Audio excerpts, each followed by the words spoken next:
Salut à tous et bienvenue sur GoWDW. J'espère que vous allez bien et que vous avez le cœur bien accroché parce qu'aujourd'hui on vous emmène faire un tour en moto à la découverte de l'attraction phare de Magic Kingdom, Tron Lightcycle Run.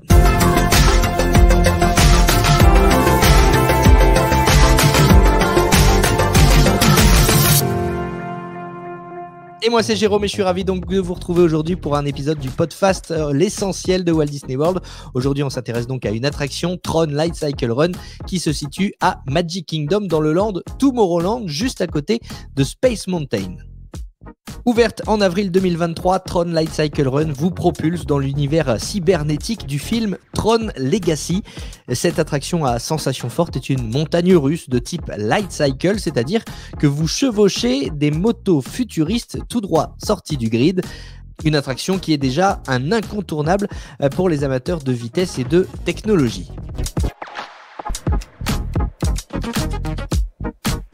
Mais alors, quelle est l'histoire derrière cette attraction ?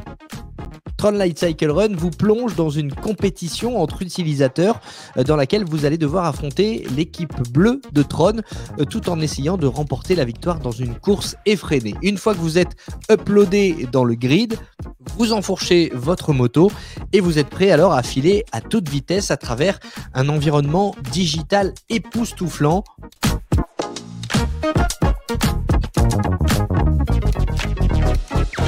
Il y a une partie de l'attraction en intérieur et puis ensuite les motos sortent à l'extérieur sous une canopée qui est vraiment du plus bel effet, surtout la nuit quand elle s'illumine. C'est tout simplement incroyable. D'ailleurs, je le dis souvent, mais cette attraction, même si vous ne la faites pas, n'hésitez pas à aller dans ce coin-là du parc pour admirer la canopée et les véhicules qui passent en dessous.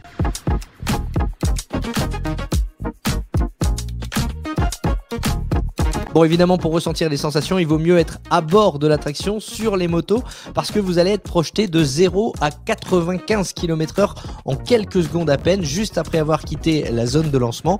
Une accélération fulgurante qui vous entraîne dans un tour de montagne russe avec des virages serrés, des effets lumineux immersifs qui vous transportent littéralement dans un autre monde. Mais je tiens à rassurer tous ceux qui ont peur des loopings, des inversions, on n'a jamais la tête en bas dans Tron Lightcycle Run.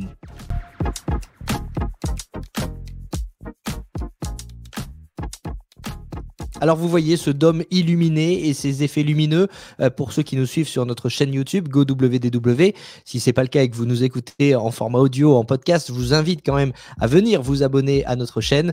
L'un des éléments les plus impressionnants de cette attraction, c'est effectivement son design futuriste avec cette canopée, ce dôme extérieur recouvert de lumière LED qui change de couleur en fonction du cycle de la journée et qui suit également le train, qui suit les motos.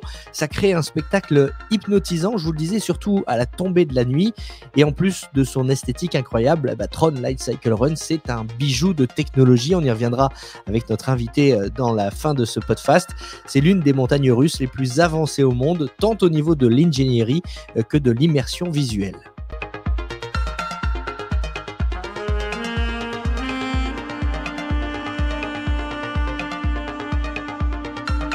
Tiens, petite anecdote en passant, est-ce que vous saviez que Tron Lightcycle Run à Magic Kingdom est la réplique identique de Tron à Shanghai Disneyland?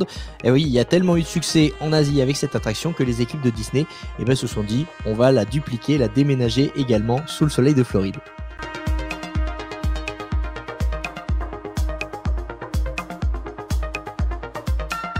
Quelques infos pratiques sur Tron Lightcycle Run à Magic Kingdom. D'abord sur les casiers, vous allez devoir laisser vos affaires personnelles dans des casiers avant d'enfourcher les motos. Pour ça, si vous avez votre ticket d'entrée ou votre Magic Band, il suffira de scanner votre ticket d'entrée et votre Magic Band pour ouvrir les casiers et déposer vos affaires et de les récupérer à la sortie. C'est aussi simple que ça.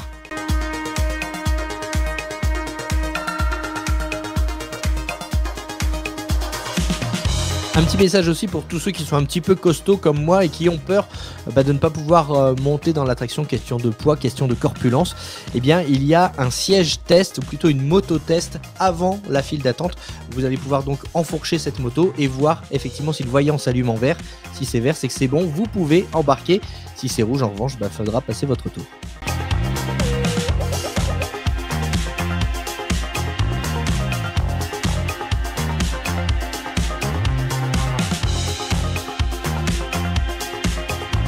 Voilà, que vous soyez un fan inconditionnel de Tron ou simplement à la recherche d'une expérience unique à Magic Kingdom, eh bien cette attraction est une aventure à pas manquer.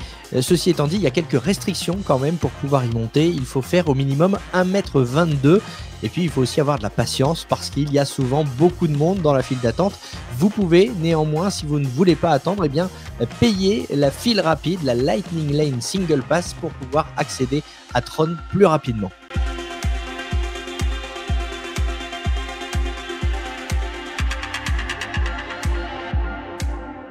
Et comme d'habitude, vous le savez, dans les podcasts, on interroge quelqu'un qui a eu la chance de monter à bord de cette attraction et donc d'enfourcher les motos de Tron Light Cycle Run. Et aujourd'hui, c'est Nils qu'on accueille. Salut Nils. Salut Jérôme, ça va? Ça va et toi? Bah nickel, super.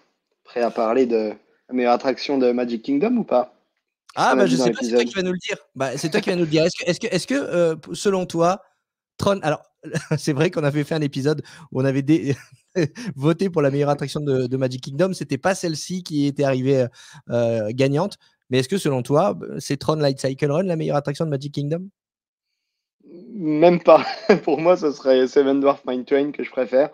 Mais c'est quand même une excellente attraction qui se place dans mon top 5, je pense. Ah bah tiens, je suis curieux, c'est quoi ton top 5? Je sais pas. Tu me poses une colle. Bah, il doit y avoir ça, il doit y avoir Tron, il doit y avoir. Ah, Tron, c'est ce dont on parle. Ouais, ouais, ça, je voulais dire Seven Dwarfs. Seven Dwarfs, Tron, qu'est-ce qu'on a d'autre? BTM. J'ai pas fait Tiana, mais ça a l'air cool. Et puis, je sais pas. Là, tu me poses une colle, mais c'est déjà pas mal. The Hall of Presidents, je suis sûr. Ah, bien sûr, pour la sieste. Les coins siestes de Alain, The of Presidents et le Carousel of Progress. C'est clair. Bon, alors on a présenté il y a quelques instants donc cette attraction Tron Light Cycle Run. On a dit que c'était effectivement une des dernières nouveautés du parc Magic Kingdom. Il y en aura d'autres dans les prochaines années. En attendant, c'est celle qui, on peut le dire, est la plus populaire dans le parc, hein. Oui, bah, clairement. Après, là, il y avait une virtual line avant qu'ils ont enlevé il y a pas longtemps, donc tout le monde s'attendait à des temps d'attente de fou, et au final, on tourne autour de l'heure en général.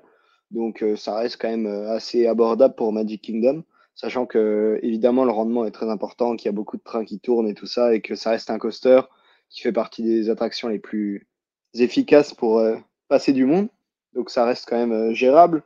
Mais oui, oui, il y a toujours un peu de monde, forcément. C'est quand même le parc le plus fréquenté du monde. On l'oublie pas, on l'oublie pas.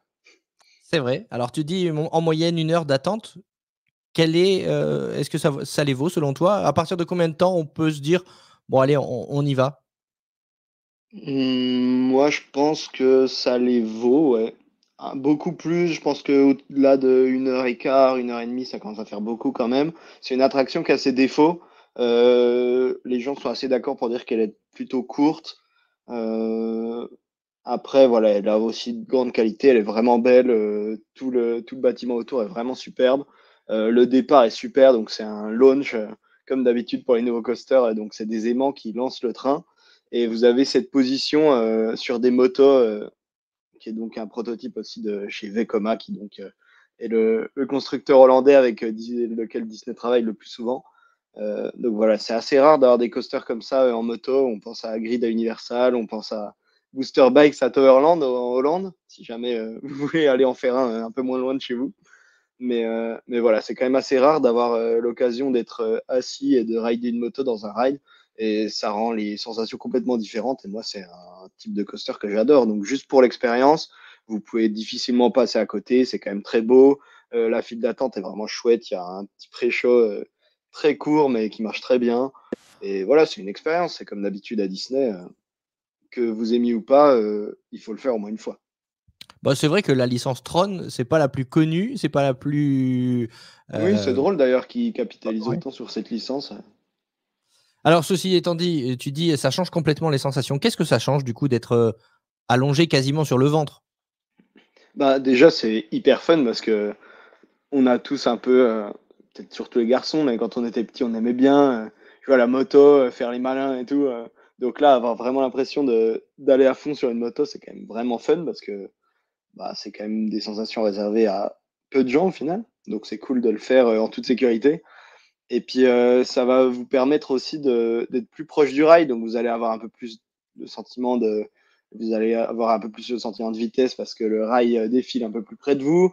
Et pour tout ce qui est airtime et tout, comme vous êtes presque allongé, bah, du coup, votre corps va être tiré vers le haut ou vers le bas en fonction des forces positives ou négatives qui jouent sur votre corps, mais dans une position où il n'est pas habitué à recevoir ce genre de jet. C'est un peu comme Manta à SeaWorld en beaucoup plus zen, mais c'est des positions de coaster dont le corps n'est pas habitué, donc forcément, ça fait des sensations qui vous surprennent un peu plus, quoi. Sans être plus intense pour autant, ça reste complètement gérable. Pour certaines personnes, cette position allongée est un petit peu dérangeante. Il faut savoir qu'il y a le dernier wagon qui est accessible aux personnes à mobilité réduite et vous pouvez demander à aller dans ce dernier wagon. Et alors, je dis pour certaines personnes, c'est dérangeant et pour certaines personnes, c'est angoissant parce que le système de harnais est un petit peu particulier, hein. Ouais, ouais. Alors en gros, bah, ce qui se passe, c'est que vous avez une espèce de grosse plaque qui vient se plaquer contre votre dos pour vous serrer et que vous puissiez plus trop bouger et que vous soyez en sécurité. Donc voilà, au départ, comme c'était les premiers à faire ça avec Oma, on se disait que c'était la seule solution pour réussir à avoir des motos comme ça sur un coaster. Le problème, c'est qu'entre-temps, Hagrid est arrivé à Universal. C'est Intamin qui fait les trains, donc un autre constructeur qui vient du Liechtenstein, pour l'anecdote. Et du coup, avec Hagrid, en fait, c'est vraiment une lap bar sur les genoux. Vous êtes vraiment assis comme dans un coaster. C'est juste que vous allez avoir un guidon devant vous pour vous tenir et vous pencher en avant. Et c'est tellement plus confortable et c'est tellement plus pratique que depuis, on a un peu du mal avec le système Vekoma qui est quand même assez critiqué pour ça. C'est pas très confortable, mais ça reste quand même gérable et ça reste quand même fun à faire. Mais voilà, il y a des gens qui vont se sentir un peu à l'étroit, un peu étriqués, un peu enfermés dans ce truc-là. Ça peut arriver. Et dans ce cas-là, oui, vous avez deux sièges en fond de train où vous pouvez être assis classiquement avec une lap bar comme on en a dans tous les coasters. Mais bon, après, c'est sûr que vous perdez beaucoup de l'expérience et que comme le coaster est déjà un peu court et que c'est pas non plus la folie niveau sensation parce qu'on reste chez Disney, ben, vous n'avez pas tant d'intérêt à faire le coaster. En tout cas, 1 heure et quart, ça me paraît beaucoup pour être assis normalement dans ce coaster. Mmh.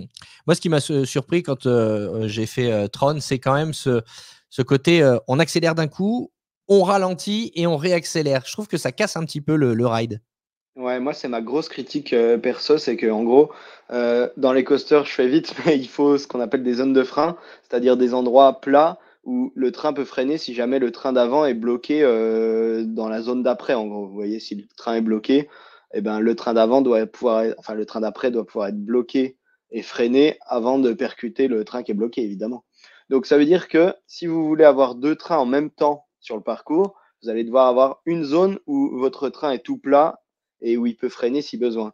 Donc ça, c'est pour deux trains. Si vous avez trois trains, vous avez besoin de deux zones comme ça, et ainsi de suite. Tron, il tourne à 6 ou 7 trains, je crois. Ils n'ont pas vraiment le choix parce que c'est, comme on l'a dit, le parc le plus fréquenté du monde. Donc forcément, il faut du rendement, de la capacité et faire passer le plus de personnes possible par heure pour pas qu'il y ait trop de fils et qu'on se retrouve pas avec un Crush Coaster 2. Sauf que du coup, le problème, c'est qu'il y a plein de zones plates comme ça qui vous font ralentir, qui vous font perdre votre allure et votre dynamique de ride. Et du coup, c'est un vrai problème parce que du coup, vous reprenez un peu de vitesse, vous freinez tout de suite, vous reprenez un peu de vitesse, vous freinez tout de suite. Donc c'est vrai qu'après le premier launch et la première partie où vous allez à fond, bah, le ride perd un peu de son intérêt. C'est un peu son problème, c'est que la meilleure partie est au début, quoi. Eh ben, écoute, on a commencé ce témoignage en disant que cette attraction, elle avait des qualités et des défauts. Je pense qu'on a fait le tour de ses qualités et de ses défauts. On va terminer par la petite question habituelle. Adresse-toi aux auditeurs et essaye de les convaincre de monter à bord de Tron Life Cycle Run. Bah, comme beaucoup de coasters à Disney, l'avantage c'est que il y a des sensations, mais pas non plus, c'est pas non plus complètement fou. Donc, si vous n'avez pas trop l'habitude des coasters, vous pouvez y aller sans grand danger. Il y a juste le départ qui part un peu vite, mais ça reste quand même assez gérable. Je pense que c'est à peu près comparable à un Hagrid, un peu plus rapide quand même. Mais voilà, donc ça c'est cool si vous voulez vous faire un coaster un peu sensationnel, mais sans non plus être traumatisé à vie. Si vous n'avez pas trop l'habitude, ça peut être sympa. Et en revanche, si vous cherchez les sensations fortes, bon bah ça reste Disney, mais vous avez quand même ce launch de départ. Ça, je crois que c'est encore maintenant la plus rapide des attractions Disney. Je suis pas sûr de ça, je vais pas dire de conneries, mais donc On ça vérifie. reste quand même, vous en aurez quand même pour votre argent. Et donc voilà, que vous soyez fan de coaster ou pas du tout, je pense que c'est une attraction assez abordable et que ça vaut le coup. Et comme c'est la nouveauté, il faut la faire, évidemment. La vitesse de Tron Light Cycle Run, on l'a dit, c'est 95 km/h en moyenne. Ça peut monter jusqu'à 96,5 km/h. C'est la plus rapide de toutes les montagnes russes de Disney. Voilà pour la précision. Merci beaucoup, Nils. Merci à toi. Et merci à vous de nous avoir suivis. GoWDW, c'est un podcast, mais pas seulement. C'est aussi un site internet, gowdw.fr, sur lequel vous retrouvez toutes les informations utiles pour préparer votre séjour à Walt Disney World. Vous pouvez aussi nous suivre sur les réseaux sociaux, Facebook, Instagram, pour suivre toute l'actualité, les photos, les anecdotes sur la destination. Sans oublier la chaîne YouTube, GoWDW, pour rêver en images et suivre les épisodes du podcast en format vidéo. N'oubliez pas de mettre un pouce bleu et de vous abonner. Et si vous appréciez l'aide qu'on vous apporte dans nos podcasts, sur notre site internet ou nos réseaux sociaux, vous pouvez nous soutenir de différentes façons. Le lien pour vous abonner ou pour faire un don libre est disponible en description de cet épisode. Some imagination, huh? D'avance, merci et à bientôt sur GoWDW pour préparer votre séjour magique à Walt Disney World.